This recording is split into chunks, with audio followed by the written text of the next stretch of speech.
Hello రాష్ట్ర మంత్రివర్యులు శ్రీ పొన్నం ప్రభాకర్ గారు రాష్ట్ర రవాణా మరియు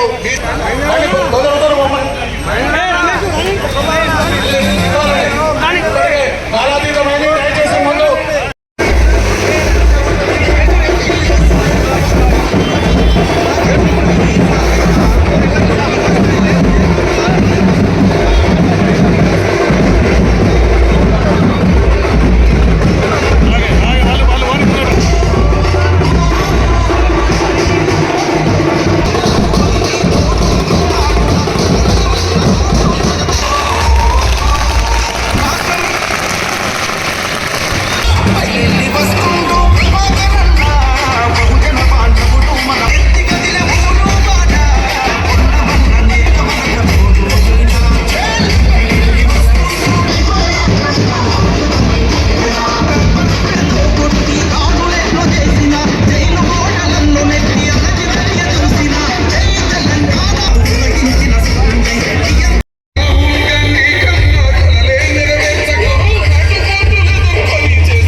సార్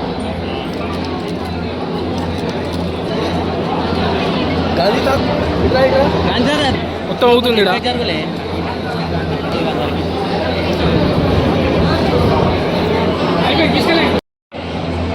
రాష్ట్ర ముఖ్యమంత్రి వర్యులు మంత్రిమండలి గౌరవ శాసనసభ్యులు గౌరవ ఎమ్మెల్యేల కందాయ ఆధ్వర్యంలో రాజన్న సిరిసిల్ల జిల్లాకు జిల్లా కార్యక్రమంలో భాగంగా అనేక విధానాలు ఒక తరం ఆర్జించిన జ్ఞానాన్ని ఒక తరం నిక్షిప్తం చేసిన జ్ఞానాన్ని గ్రంథాలయాల ప్రజల్లోకి తీసుకెళ్తాయి. ఆ నేపథ్యంలో చారిత్రాత్మక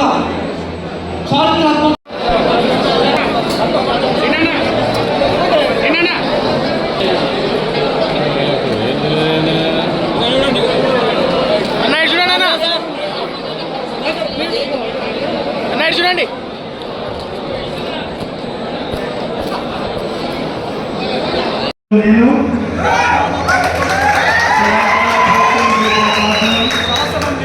మేరకు జిల్లా గ్రంథాలయ సంస్థ రాజన్న సిరిసిల్ల జిల్లా చైర్మన్గా పదవీ బాధ్యతలు స్వీకరిస్తూ నా ఈ అధికార బాధ్యత నిర్వహణలో గ్రంథాలయాల వేదికగా జిల్లా ప్రజలు యువత మహిళలు జ్ఞాన వికాసం కొరకు కృషి చేస్తానని నవ భావనను సృజనాత్మక ఆలోచనలతో కూడిన సహకారం అందిస్తానని అక్షరాలు పుస్తకాలే వారిక సైద్ధాంతిక పరాలను ఏర్పాటు చేయడం ద్వారా స్వప్నాన్ని సాధించడానికి నిరంతరం పాటుపడాలని భారత రాజ్యాంగంపై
అంటే రాజేంద్రరావు గారు కావచ్చు కానీ 1978లోనే వాళ్ళ నాన్న శాసనసభకు పోటీ చేసినటువంటి ఒక రాజకీయ కుటుంబం నేపథ్యం నుంచి యువజన నాయకుడిగా ఆనాటి నాయకుడు సత్యనారాయణ గారు కృపారావు గారి దగ్గర అత్యంత సన్నిహితంగా పనిచేసి ఆయన ముందర మేమందరం కూడా పిల్లలుగా ఉండేటువంటి అన్న అంటే అటువంటి సత్తాన అందరితో ప్రేమగా ఉంటూ స్థానికంగా ఇక్కడికే పరిమితమై జిల్లా కాంగ్రెస్ అధ్యక్షుడు కూడా సేవలు అందించిన వ్యక్తి.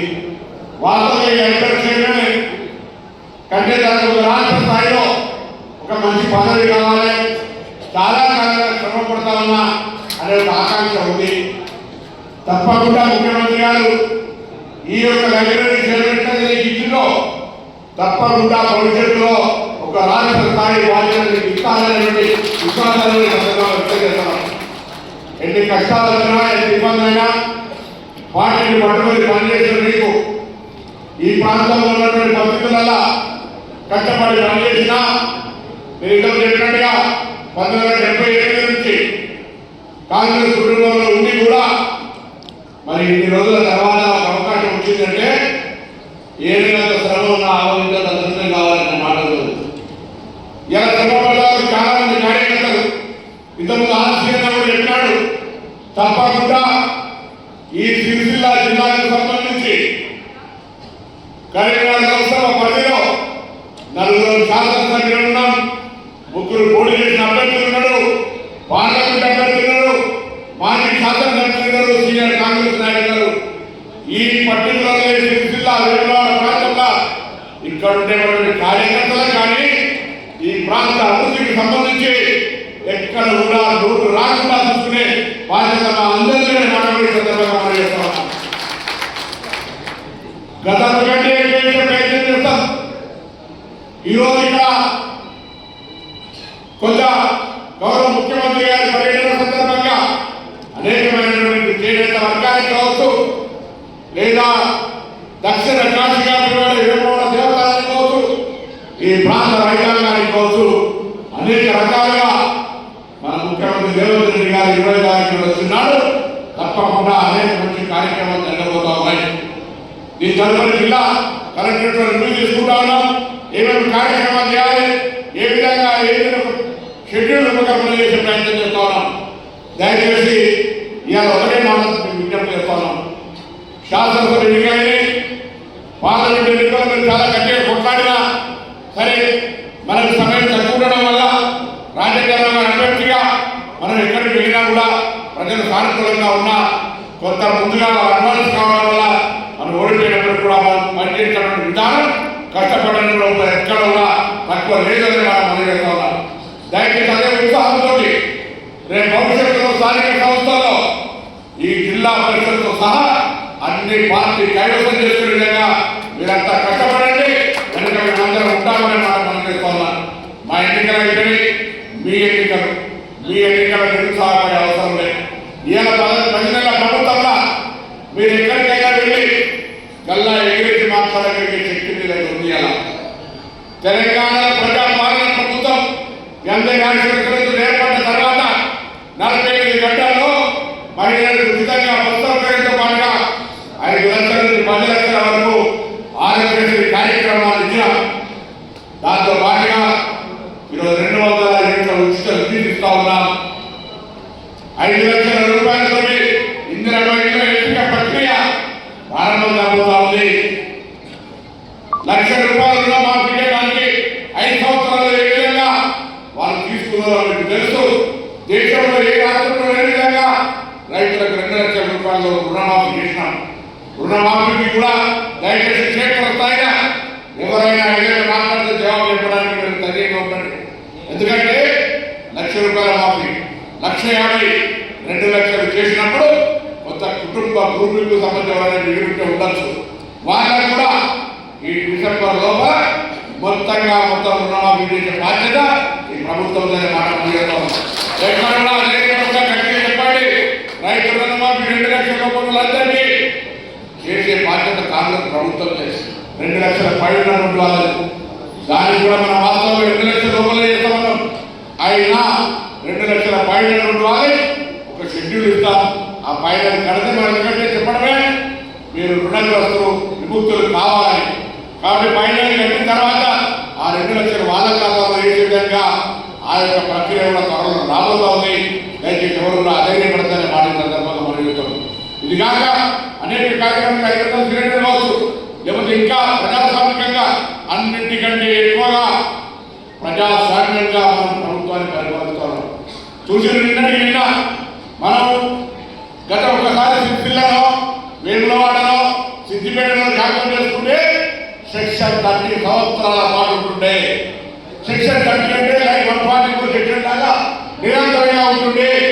కానీ బీజేపీ కానీ కాంగ్రెస్ ప్రభుత్వ విధానంగా ఎక్కడైనా నిరసన చెప్పే విధంగా వాళ్ళ యొక్క ఆకాంక్షలను ప్రభుత్వం దృష్టికి తెచ్చే విధంగా పర్మిషన్ ఇస్తా ఉన్నాం, అవకాశం ఇస్తా ఉన్నాం. కానీ నిరసన చెప్పడానికి ఇచ్చే అవకాశాన్ని తీసుకొని అధికారులను దాడి చేస్తే ఊరుకోమనేటువంటి మాట కిషన్ రెడ్డి మాట్లాడితే ఆయన కేంద్ర మంత్రికి అర్హుడాలని మాట నాకు అర్థమవుతలేదు. అవును, కలెక్టర్ కొట్టాలని కలెక్టర్ కొట్టిన తప్పే, కానీ అరెస్ట్ చేస్తారని ఏం చెప్తారు? కేంద్ర మంత్రికి కనీస ఆ ఆలోచన జ్ఞానం మీద ఉండాలి కదా. కేంద్ర మంత్రిగా నేను అడుగుతా ఉన్న మళ్ళీ సిరిసిల్ల వేదిక నుంచి కలెక్టర్ గారు ఇతర అధికారులను దాడి చేస్తే వాళ్ళని అరెస్ట్ చేయకపోతే ఏం చేయాలనో కేంద్ర మంత్రిగా ఈ రాష్ట్రానికి సూచన చేయమనుకుంటున్నా.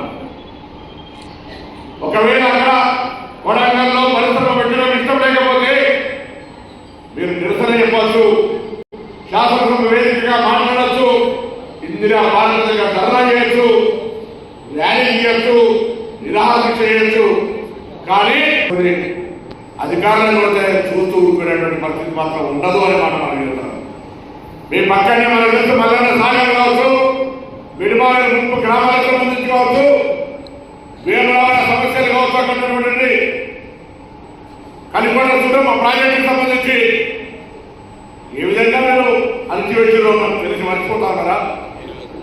నేరైన సంఘటనలకు సంబంధించి కావచ్చు, ఆఖరికి మీరా కుమారేశ్వర కూడా ఏదైనా వ్యవహారం జరిగిందో చూసినారు. మేము ఇలా స్వేచ్ఛగా మేము నిరసన చెప్పుకోమని మా పోలీసులకు ఆదేశాలు ఇస్తే దానిని కూడా చట్టాన్ని చేతుల్లో తీసుకొని మల్లన్న సాగర్ దెబ్బలు తిన్నారు. కానీ దెబ్బలు తిన్న వాళ్ళు వాళ్ళని లాంటి వంటి ఎదురు అధికారిని కొట్టలే. నిరసన చెప్పినాం, ఆకాంక్షలు అడిగినాం. కానీ ఇలా జరుగుతున్నటువంటి పరిణామంగా అసహనంగా ఏ వ్యవస్థ ఎదురుడికి మాట్లాడితే ప్రభుత్వం చేత కాకుండా లేదు. ప్రభుత్వం అంటే ఏందో కూడా తెలుసు. అందుకే దయచేసి వేదిక ద్వారా ఇవాళ ఒకటే మీరు కాంగ్రెస్ కార్యకర్తలుగా గ్రామాల్లో ఈ రోజు ఏ విధంగా 10 సంవత్సరాలు అధికారంలో లేకుండా నిండుగా ధైర్యంగా కొట్టాడిలో ఇవాళ మనం అధికారంలోకి వచ్చినాం. మన ముఖ్యమంత్రి రేవంత్ రెడ్డి గారు, ఉప ముఖ్యమంత్రి గారు బట్టి విక్రమార్క గారు చాలా కాలంగా గత 30 సంవత్సరాల నుంచి ఎన్ఎస్సీ కార్యకర్తగా ఉన్న నేను ఇలా మంత్రిగా అయినా, ఆంధ్ర శ్రీనివాస్ గారు కాంగ్రెస్ సభ్యులు డాక్టర్ గారు ఎమ్మెల్యేగా అయినారు. నేను మళ్ళొకసారి చెప్తా ఉన్నా, నెలలు తప్పకుండా కాలాకాలం ఈ మధ్య స్థితిలో రాక రకరకాల కారణాల వాయిదా పడి ఏది ఏమైనా నేను ఆంధ్ర శ్రీనివాస్ గారు, నవంబర్ సత్యనారాయణ గారు, స్థానిక నాయకులు అందరూ సహకారంతో పార్లమెంట్ బోర్డు సభ్యులు, సీనియర్ నాయకులందరూ కూడా నెలకు 2 రోజులు సిరిసిల్ల జిల్లాలో తప్పకుండా కార్యకర్తలకు అందుబాటులో ఉంటారు. అది పోలీసు పని కావచ్చు, రెవెన్యూ పని కావచ్చు, లేదా అక్కడ ఊళ్ళో ఏదైనా అభివృద్ధి పని కావచ్చు, ఇంకా ఇతరత్ర ఏదైనా మీ వ్యక్తిగతమైన సమస్య కావచ్చు, నిరుద్యోగ సమస్య కావచ్చు, వాటన్నిటికీ అందుబాటులో ఉండి ప్రభుత్వం తరఫున బాధ్యత వహించే విధంగా మీకు చేపట్టడం మనం చేస్తున్నాం. ఆ విశ్వాసంగా తోటి కాంగ్రెస్ కార్యకర్తగా నా సహచర కాంగ్రెస్ కుటుంబ సభ్యులందరికీ మరొకసారి ఈ అంశాన్ని స్పష్టంగా తెలియజేస్తామని మనం దయచేసి మీరు కూడా గ్రామాల కమలై జెండా ఉంచాలనేట్టుగా ఎక్కడ కూడా కాంగ్రెస్ తప్పి మనం వెనుకబడ్డట్టు మాట్లాడి, మనం ఏదో అవమానం పడ్డట్టు మాట్లాడి వాళ్ళు ఏదో గొప్ప పని చేసినవి ఎక్కడ కూడా అవకాశం రానికంటే మనం చెప్తున్నాం. ఇవాళ మన పార్లమెంట్ సభ్యుడు, ఇక్కడ శాసనసభ్యుడు తెలుసు 10 ఏళ్ళు అధికారంలో ఉన్నారు. ఏం చేసిరో తెలుసు మనం. అందరూ కూడా. కాబట్టి దయచేసి ఈ సందర్భంగా కూడా విజ్ఞప్తి చేస్తా ఉన్నాం, కాంగ్రెస్ పార్టీకి సంబంధించిన కార్యకర్తలు ముందుగా మన రేపు రాబోయే స్థానిక సంస్థల ఎన్నికలకు సంబంధించి ఒక లక్ష్యాన్ని నిర్దేశించుకొని ముందుకు నడవండి. మేము అండగా ఉంటామనేటువంటి మాట మనం తప్పకుండా కష్టపడి పనిచేసి కాంగ్రెస్ జెండా మోసి ఇక్కడ నుండి వాళ్ళందరూ కూడా బాధ్యతగా ఒకరోజు ముందో ఎనుకో పదవులు తప్పకుండా వస్తాయనేటువంటి మాటలు నేను సందర్భంగా పనిచేస్తాను. చాలా మంది పనిచేస్తున్నారు, చాలా మంది కష్టపడ్డారు, తప్పకుండా వాళ్ళకి ఇవ్వాలి. ఎందుకు చెప్పినట్టుగా ఇవాళ రేపా మన ప్రభుత్వం వచ్చిన తర్వాత అనేక మంది పార్టీలో పనిచేయడానికి అవకాశం ఉంటుంది. కొంతమంది రాలేదు, 10 మంది ఉంటే 2 పదవులు ఉంటే కొంతమందికి ఆలస్యం జరుగుతుంది. తప్పకుండా ఇస్తామనే మాట్లాడి సందర్భంగా లేదు. ఇవాళ నాలుగు సత్తానం లైబ్రరీ డాక్టర్ విజయాల గారు చూస్తే చిన్న నాలుగే రావట్లేదు, బాగా తెలియవస్తుంది. మన అడిగే చిన్న బాధపడుతుంది.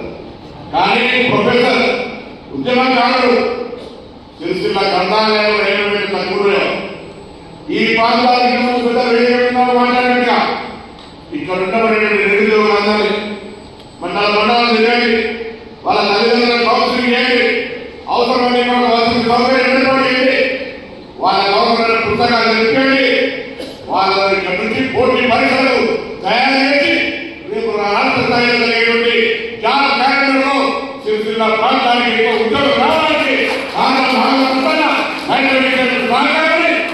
వేదికలను చెప్పుకునే విధంగా శ్రమపడాలని సందర్భంగా కోరుతా ఉన్నా. ఎందుకంటే ఇలా మన కాకినాడ గేట్ సందర్భంగా లైబ్రరీ వారోత్సవాలు జరుపుకుంటా ఉన్నాం. చేసిన లైబ్రరీ దినంగా జరుపుకుంటా ఉన్నాం.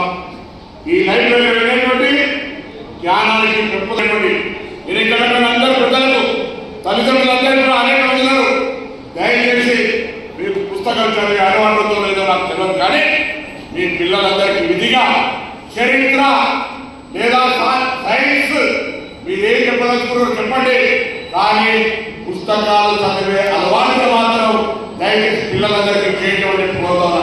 ఈ మాట రుచించండి కావచ్చు, కానీ ఇది భవిష్యత్తుకు ఉపయోగపడుతుంది, వాళ్ళ అభివృద్ధికి అనే మాట మనం చెప్తాం. అందుకే ఈరోజు తన ఏం నారాజు కావాల్సిన అవసరం లేదు. లైబ్రరీ చేయమనంటే రేపు సిరిసిల్ల ప్రాంతంలో ఉన్న నిరుద్యోగులు వాళ్ళకు అవసరమైనటువంటి సౌకర్యాలు, వాళ్ళకు అవసరమైన సమాచారం ఇచ్చి పోటీ పరీక్షల్లో సిరిసిల్ల ప్రాంతం 33 జిల్లాలో అక్కడ బాగా ఉంది. దానికి మన 4 సత్తాన కష్టపడ్డాడు అనే పేరు తెచ్చే విధంగా మీరు క్రమపడాలి. ఆయన భోజనం పెట్టాలి, ఏం చేయాలి బాగా అనుకుంటున్నాడు. పర్వాలేదు కదా,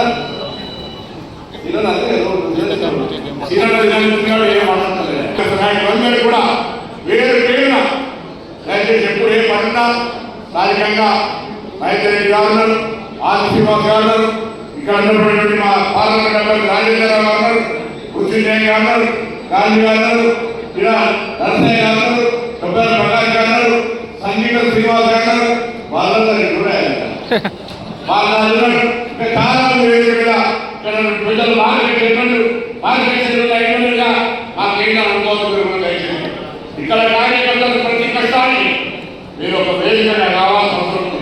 మీరు ఈరోజు బాధ్యత తీసుకున్న వాళ్ళందరూ కూడా ఒక మార్కెట్ చైర్మన్ కావచ్చు లేదా ఇతర బాధ్యతలు ఉన్నటువంటి వాళ్ళందరూ కలిసి ఒక ప్రెస్ కాన్ఫరెన్స్ చేసి ఈ ప్రాంతంలో కాంగ్రెస్ కార్యకర్తలు కష్టపడితే మేము ఉన్నామని చెప్పండి. అదేవిధంగా నేను పార్లమెంట్ సభ్యుడిగా ఉన్నప్పుడు సిరిసిల్లలో ఒక మనోధైర్య రైలు ర్యాలీ తీసినాం. ఈరోజు కారణాలు నిర్వహి మనసు బాధగా ఉంటుంది. సిరిసిల్ల వచ్చినప్పుడల్లా కాకపోతే ఒకసారి ఆత్మహత్య జరిగినటువంటి పరిస్థితి జరుగుతూ ఉంది. ఒకటే రోజు 10 సంవత్సరాలుగా తెలంగాణ రాష్ట్రం మారిపోతుందని చెప్పిన వాళ్ళు మరి ఎందుకు ఈ 10 నెలలనే మొత్తం మేమంతా వాళ్ళని నష్టం చేసినామా? ఏది ఏమైనా సరే రాజకీయాలు అవసరం లేదు. శాసనసభ వేదిక కూడా నేను కానీ గౌరవ మంత్రి శ్రీధర్బాబు గారు కానీ ఆది శ్రీనివాస్ గారు కానీ కామపల్లి సత్యనారాయణ గారు కానీ మేడిపల్లి సత్యం కానీ ఈ పార్లమెంటుకు సంబంధించిన నాయకులందరం సిరిసిల్ల నేతన్నలకు సంబంధించి పూర్తిగా గుండెలు పెట్టి వాళ్ళకి అండగా ఉంటామని మాట మనం చెప్తా ఉన్నాం. తప్పకుండా నా బాధ్యత. నేను వాళ్ళ మీ వాళ్ళందరికీ కోరుతాను, మీరు కూడా దయచేసి ఆత్మహత్యలు చేసుకోవద్దని చెప్పండి. చనిపోతే సాధించేది ఏం లేదు. రండి ప్రభుత్వాన్ని అవసరమైతే పోరాటం చేయండి, నిలబడండి, ఇక్కడ ఉన్నటువంటి వాళ్ళకి చెప్పండి. కానీ దయచేసి ఆత్మహత్యలు చేసుకోవద్దని నేను మీడియా ద్వారా కూడా కోరుతున్నా. త్వరలో ఇక్కడ సిరిసిల్ల ముఖ్యమంత్రి గారు పర్యటన తర్వాత మరొకసారి అందరం కలిసి ఆత్మస్థైర్య ర్యాలీ సావడం పుస్తకాలు బతుకుదామనేటువంటిదిగా అన్ని పథకాలను వాళ్ళకి తీసుకొచ్చి ఆర్థికంగా దాన్ని చూపెట్టి ఆర్థికంగా ఉండేటట్టు చేస్తూ అనేక అవకాశాలు ఇస్తూ ప్రత్యేకమైన ప్రణాళికతో ముందుకు వస్తాం. దయచేసి ఎవరు కూడా చనిపోవద్దు, ఆత్మహత్య చదివి చేసుకోవద్దు. ఎవరు ఇబ్బంది ఉంటే ఎవరి దగ్గరికైనా రండి, వాళ్ళు స్పందించకపోతే తప్పకుండా ఇక్కడ అందుబాటులో అందరం నాయకులు ఉంటాం అనే మాటను మరొకసారి పనిచేస్తూ వారందరికీ అండగా ఉంటాం. సిరిసిల్ల నేతల కార్మికులకు అండగా ఉండే బాధ్యత మాది. ఈ ప్రభుత్వం రేవంత్ రెడ్డి గారి నాయకత్వంలో ప్రభుత్వం అనేటువంటి మాట చెప్తూ మరొకసారి 4 సంవత్సరాలకు